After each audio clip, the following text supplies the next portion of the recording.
नौवीं एपिसोड की शुरुआत वहीं से होती है जहां पिछला एपिसोड खत्म हुआ था। दूही मेरे ग्रुप के एक ग्रैंड ब्रेकिंग सेरेमनी में जाकर नोसुसुक और उसकी फैमिली को बताती है कि वो कल शादी करने वाली है, जो सुनकर ये लोग हैरान हो जाते हैं। तो दूही इन्हें अपनी शादी में आने का कहकर जाने लगती है, पर इसे गौन कहीं दिखाई नहीं देता, इसलिए वो इसे आसपास देखने लग जाती है। वो किलर को पहचान लेती है। गर्दन के पीछे स्क्रैचेस को देखकर वो इसके पीछे जा ही रही होती है। तभी अचानक एक आवाज की वजह से वो गिरने वाली होती है, पर गवान इसे होल्ड कर लेता है। गवान इसे अपना ख्याल रखने के लिए कहता है। दूही के हाथ का बैंडेज हट जाता है, जिसे वो ठीक कर देता है। अगले सीन में हमें दूही की शादी का वेन्यू दिखाया जाता है, जहाँ काफी सारे गेस्ट आए हुए थे। वहीं दूही इधर अपने कंपनी के लिए प्रोडक्ट को खुद ही प्रमोट करते हैं अपने कंपनी के यूट्यूब चैनल के लिए वीडियो बनाकर, जिसके बाद मिशन इसे बताने लगती है वेडिंग सेरेमनी के पहले पार्ट में इन्हें क्या करना पड़ेगा। सारे ट्रेडिशंस को फॉलो करना पड़ेगा। एक दूसरे के लिए कस्में वादा खाने के बाद रिंग एक्सचेंज, इसके बाद मैरिज डिक्लेरेशन, फिर एक गाना होगा, स्पीच देनी पड़ेगी, फिर पिक्चर भी लेनी पड़ेगी, और सेकंड पार्ट में न्यूली वेड कपल को सबके सामने एंट्री करनी पड़ेगी, केक काटना होगा, फिर चैंपियन साउंड्स होंगे। आगे तो मिशन और ज्यादा लंबी लिस्ट पढ़ने जा रही थी, पर दूही इन्हें रोक लेती है और कहती है कि इतना सब कुछ करने की जरूरत नहीं है, थोड़ा शॉर्ट एंड सिंपल सा होगा। इस पर मिशन कहती है कि मुझे मैडम जी ने जो काम सौंपा है मैं बस उसे अच्छे से निभाना चाहती हूँ। तो दूही कहती है प्लीज फिर भी ये लिस्ट थोड़ी सी छोटी कर लीजिए, और हमारा नया ड्रिंक का सेल तो खतरनाक होने वाला है। तो दूही ने शाबाशी देती है इनके इस आइडिया के लिए। ये दोनों दूही को ऑल द बेस्ट विश करके चले जाते हैं। तो दूही अपने आप को वेडिंग ड्रेस में देखकर मैडम जो को याद करते हुए कहती है कि आप यही चाहती थी ना।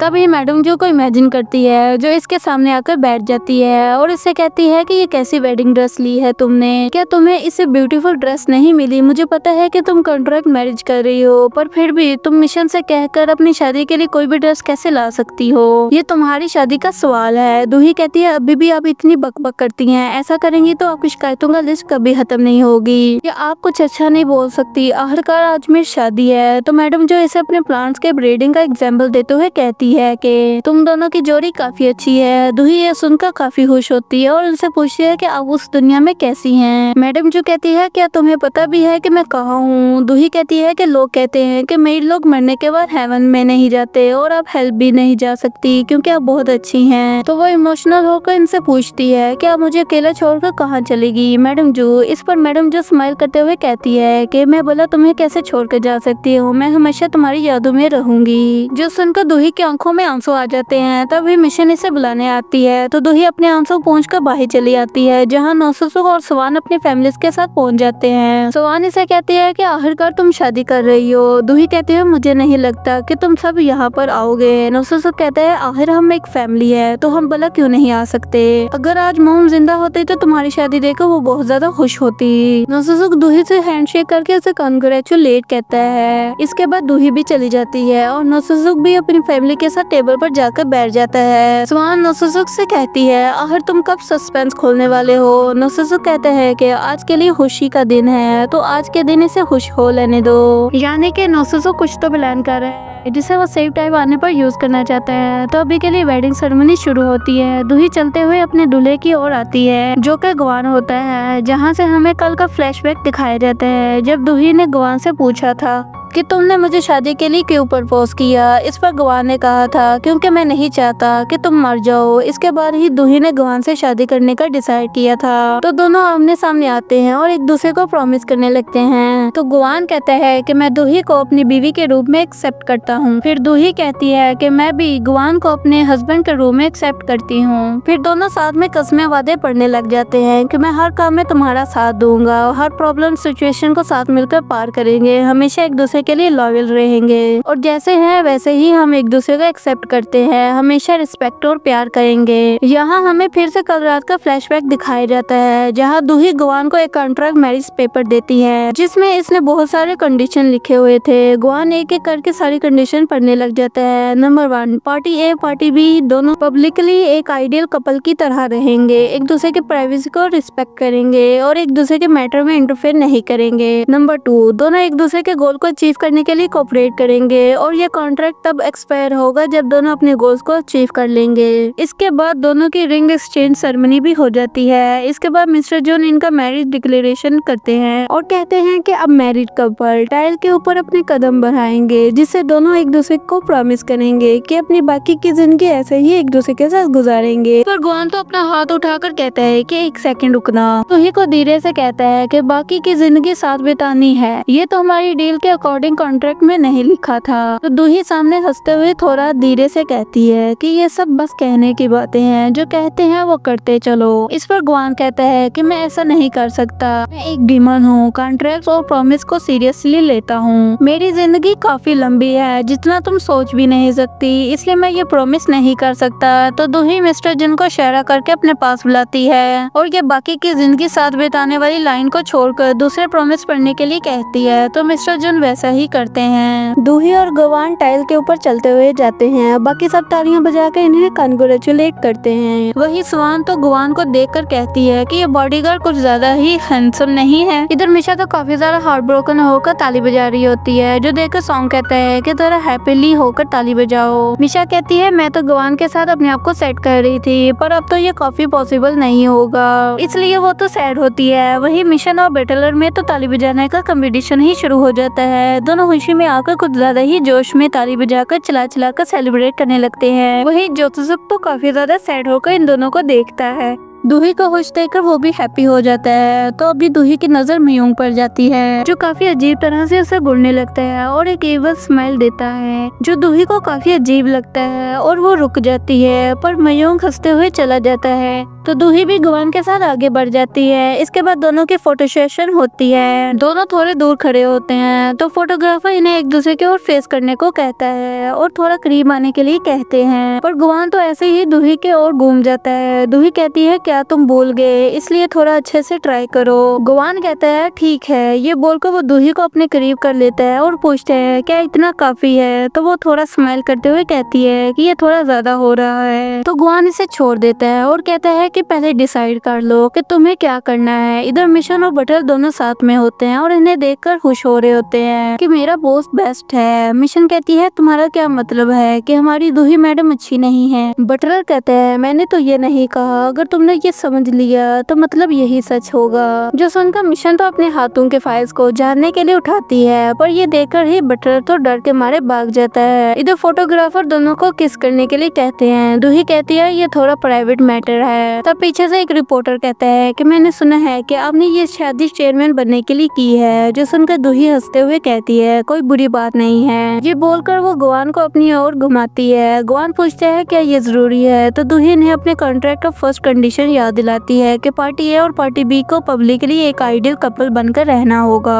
जो सुनकर गुआन कहता है ठीक है फिर। ये बोलकर वो दूही के फेस पर अपना हाथ रखकर उसके करीब जाने लगता है। दूही तो काफी ज्यादा नर्वस लग रही होती है। दोनों के बीच टेंशन बढ़ने लगती है, पर गुआन इसके होंठ पर अपना थंब रखकर अपने थंब को किस करता है, जो सामने की ओर से रिपोर्टर को नजर नहीं आता। अब इन्हें किस करता हुआ जोसेफ देख लेता है तो वो सैड होता है। तब ये फोटोग्राफर इनके सोलो पिक्चर लेने की बात करता है तो गुआन जाने लगता है, लेकिन फोटोग्राफर तो पहले इसी को बुलाते हैं, इसलिए दूही पीछे चली जाती है। तो सब लोग गुआन की फोटो क्लिक करने लग जाते हैं। तो बटलर इसे फोटो खिंचाने की पोज बताने लगता है और इधर दूही जोसेफ से बात करने आती है। तो जोसेफ कहता है कि शायद मैं ही तुम्हारे काबिल नहीं था। दूही कहती है बिल्कुल नहीं, बिल्कुल तुम परफेक्ट हो और मेरे लिए तुम हमेशा मेरी फैमिली हो, जिस पर मुझे सबसे ज्यादा भरोसा है। तभी गुआन पीछे देखता है जहाँ जोसेफ को दूही के साथ देखकर तो उसके एक्सप्रेशन ही बदल जाते हैं। पर जोसेफ गुआन को देखकर कहता है भले ही गुआन बाकी सबके साथ कितना भी रूड क्यों ना हो, लेकिन तुम्हारे साथ वो काफी अच्छा है। एक और बात याद रखना, मैं हमेशा तुम्हारे साइड हूँ। जिस पर दूही से थैंक यू कहती है। तभी दूही और गुआन को यहाँ से पिक करने के लिए मिशन कार लेकर आती है, जिसे मिशन अपने तरीके से डेकोरेट करके लाई थी। तभी गुआन दूही के पास आ जाता है और इसका हाथ पकड़ के कहता है कि चलो बीवी। दूही पूछती है अब ये बीवी का क्या नाटक है, तो क्या मैं तुम्हें हानि बुलाऊं, चलेगा तुम्हें? ये सब तो गुआन जोसुसुक के सामने जानबूझकर बोल रहा था, इसलिए दूही अपना हाथ छुड़ा कर चली जाती है। जोसुसुक इसके ओर देख ही रहा होता है तो गुआन कहते हैं कि ओ हेलो, किधर देख रहे हो? एक मैरिड वुमेन को घूरना अच्छी बात नहीं होती, और मेरे सामने तो बिल्कुल भी मत देखना, क्योंकि मेरी नजर तुम्हें ही देख रही होती है। ये कहकर वो भी कार में बैठ जाता है और कार के अंदर से भी गुआन जोसुसुक को देख रहा होता है। मिशन दोनों को यहाँ से ले जाती है। वही इधर हमें गायों को दिखाया जाता है जिसने तोड़फोड़ मचाई हुई है। गुआन की शादी की बात जानकर जिसे शांत करने के लिए बटलर भाग कर आता है और बाहर के स्टाफ से पूछने लग जाता है कि ये कब से ऐसी हरकतें कर रही है। ये लोग बताते हैं कि वो तो काफी टाइम से रूम में तोड़फोड़ मचा रही है। तो बटलर घबराते हुए इसे बाहर बुलाने लग जाता है। गायों गुस्से में बाहर आती है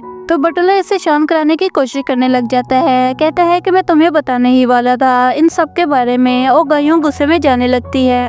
तो बटलर इसे आखिर बता ही देता है कि इनका कॉन्ट्रैक्ट मैरिज हुआ है और बॉस ने बस अपनी पावर्स वापस लेने के लिए किया है। और गायों गुस्से में कहती है कि शादी तो शादी ही होती है। ये कहकर वो चली जाती है। वहीं किलर तो काफी ज्यादा गुस्सा हो जाता है और अपने अड्डे पर ही तोड़फोड़ मचाने लग जाता है, क्योंकि दूही इस बार भी बच गई थी, पर इस बार इसे गुस्सा आता है इस गुआन पर, इसलिए वो गुआन की फोटो को चाकू मार के लटका देता है। तो अब शायद ये किलर पहले दूही की जगह पर अब गुआन को मारेगा। जिसके बाद हम दूही का अपार्टमेंट देखते हैं, जहाँ दूही दरवाजे के लॉक पर गुआन का भी फिंगरप्रिंट सेव कर लेती है। गुआन कहता है कि अगर इस लॉक भी तोड़ दिया तो दूही बताती है कि ये सबसे पावरफुल लोग है जिसे कोई नहीं तोड़ सकता। ये बोलकर इसे अंदर आने के लिए कहती है। गुआन तो पहली बार दूही के घर अंदर आने के लिए एक्साइट होता है।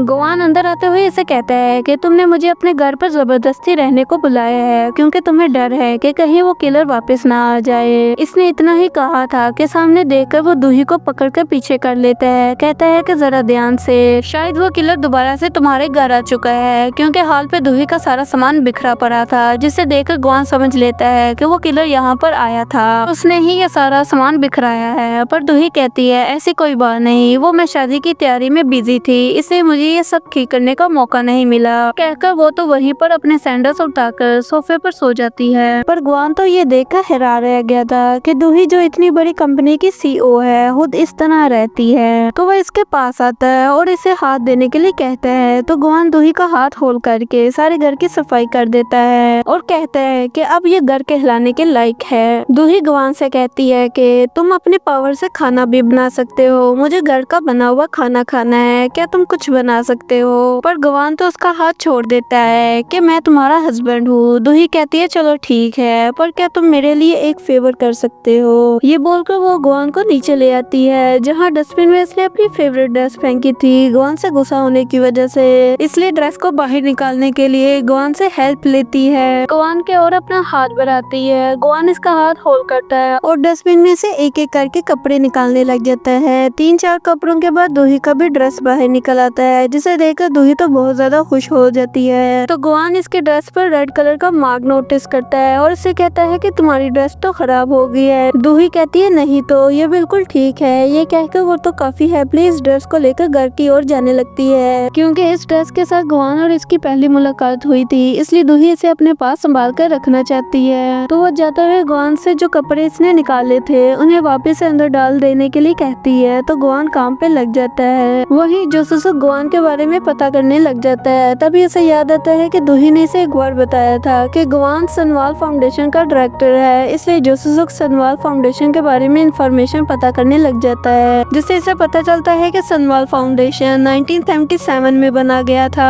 तो वो इसके बारे में सारी डिटेल्स पता करने के लिए इस न्यूज़पेपर की कंपनी में फोन लगाता है और 1977 से लेकर अब तक के सनवाल फाउंडेशन से रिलेटेड इंफॉर्मेशन ढूंढने को कहता है। इधर दूही मयूंग के अजीब हरकतों को याद करती है, जहाँ इसका बिहेवियर मैडम जू के मरने के बाद ही बहुत ही अलग हो गया था। वो मयूंग के साथ अपने इंटरेक्शंस को याद करती है, जहाँ इसे हर बार मयूंग से बुरी वाइब्स आ रही थी, और आज शादी में इसका इतना अजीब तरीके से घूरना दूही का इस पर और ज्यादा डाउट बढ़ा देती है। इवन दूही को तो अब ये भी लगने लग गया है कि मयूंग ही इसे मारना चाहता है, क्योंकि मैडम जू के फ्यूनरल के दिन मयूंग ने इसे काफी कॉन्फिडेंटली कहा था ये सब अब मेरे डैड का है और इनके बाद सब सब कुछ मेरा हो जाएगा। इसलिए मैडम जू ने जब अपनी कंपनी अपने सारे शेयर्स और प्रॉपर्टीज वगैरह दूही के नाम किए, जिससे गुस्सा होकर मयूंग इसे मारना चाहता है। यही सब सोच कर दूही तो परेशान हुई जा रही थी। अगले सीन में गवान नहाकर बाहर आता है, दूही भी शावर लेकर बाहर निकलती है। इतने में एक दूसरे को ऐसे नाइट सूट में देखकर दोनों थोड़ा नर्वस हो जाते हैं। दोनों को ही समझ नहीं आ रहा था कि इन्हें क्या करना चाहिए। इनके बीच का माहौल काफी ऑकवर्ड सा होने लग गया था। तो दूही से पूछ लेती है, क्या तुमने नहा लिया? गवान कहता है हाँ, और पूछता है तुमने? दूही कहती है हाँ, मैंने भी नहा लिया।